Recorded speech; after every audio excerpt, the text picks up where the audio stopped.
Halo semuanya, sering nggak sih kita mikir, kenapa ya hidup ini rasanya penuh banget sama tantangan dan kesulitan? Kenapa rasanya kayak serangkaian ujian yang nggak ada habisnya? Nah, hari ini kita akan coba bedah sebuah cara pandang yang luar biasa untuk memahami semua itu. Oke, yuk kita langsung aja ke pertanyaan utamanya. Kenapa sih hidup ini penuh dengan ujian? Ini pertanyaan yang saya yakin pernah mampir di pikiran kita semua. Entah pas lagi hadapin masalah kecil, atau bahkan tantangan yang rasanya besar banget. Nah, jawaban yang akan kita gali hari ini punya sudut pandang yang sangat-sangat dalam. Jawabannya itu ternyata dimulai dari cara kita memandang hidup, dan bahkan kematian. Jadi ini bukan lagi soal kejadian yang acak, tapi justru sebagai bagian dari sebuah tujuan yang besar. Inti konsepnya adalah keberadaan kita di dunia ini memang sengaja dirancang sebagai sebuah ujian. Nah, lihat ayat ini. Ini dia jawaban utamanya. Di sini dibilang dengan sangat jelas bahwa tujuan dari hidup dan mati itu adalah untuk sebuah ujian. Tapi, perhatiin deh, ini bukan ujian sembarangan. Tujuannya adalah untuk melihat siapa di antara kita yang terbaik amalnya. Nah, frasa ini jadi fondasi pemahaman kita selanjutnya. Oke, jadi amal terbaik itu maksudnya apa sih? Ini bukan sekedar istilah umum buat perbuatan baik gitu aja ya. Ada makna yang jauh lebih spesifik, jauh lebih dalam di baliknya, yang jadi kunci buat kita ngertiin keseluruhan konsep ini. Nah, kuncinya di sini. Sebuah perbuatan itu dinilai terbaik bukan cuma karena niatnya baik doang. Coba deh bayangin kayak bikin kue. Kan nggak cukup cuma pengen bikin kue yang enak. Ada dua bahan utama yang wajib ada supaya kuenya jadi. Yuk kita lihat dua bahan krusial ini.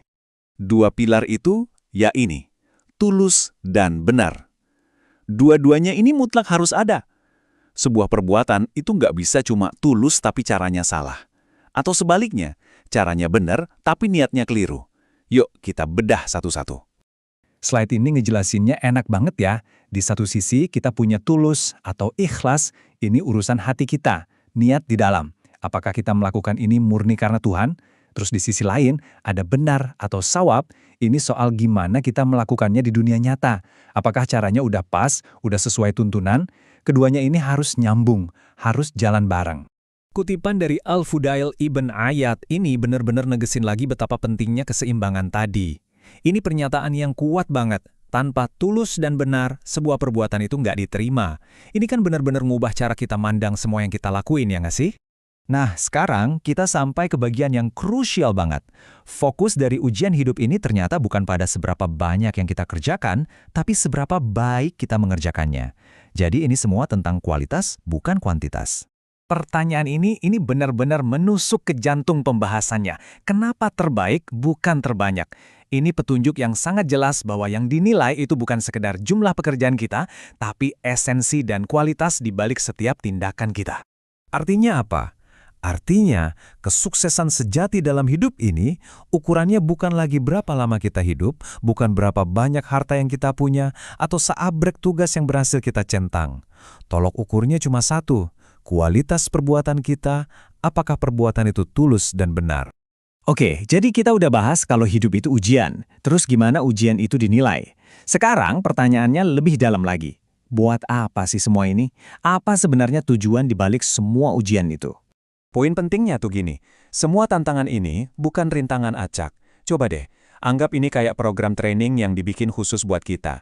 Tujuannya spesifik, untuk bantu kita tumbuh, berkembang, dan pada akhirnya ngeluarin versi terbaik dari diri kita.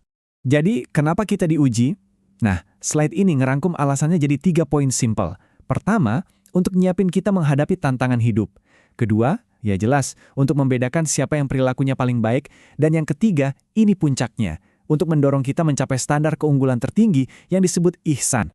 Jadi pada dasarnya ya, semua konsep ujian hidup ini sebenarnya adalah sebuah undangan, sebuah panggilan untuk mencapai ihsan atau keunggulan, melakukan segala sesuatu dengan cara yang paling baik seolah-olah kita dilihat, karena kita memang dilihat. Ini tentang mengejar kualitas tertinggi dalam setiap jengkal kehidupan kita. Nah, sebagai penutup, saya mau ninggalin pertanyaan ini buat kita semua renungkan. Dengan pemahaman baru ini, gimana cara kita akan ngadepin tantangan atau ujian berikutnya? Bukan lagi sebagai beban kan, tapi justru sebagai panggung untuk nunjukin ihsan. Gimana caranya kita bisa mastiin tindakan kita selanjutnya itu tulus sekaligus benar? Wah, ini bahan renungan yang berharga banget buat kita bawa pulang.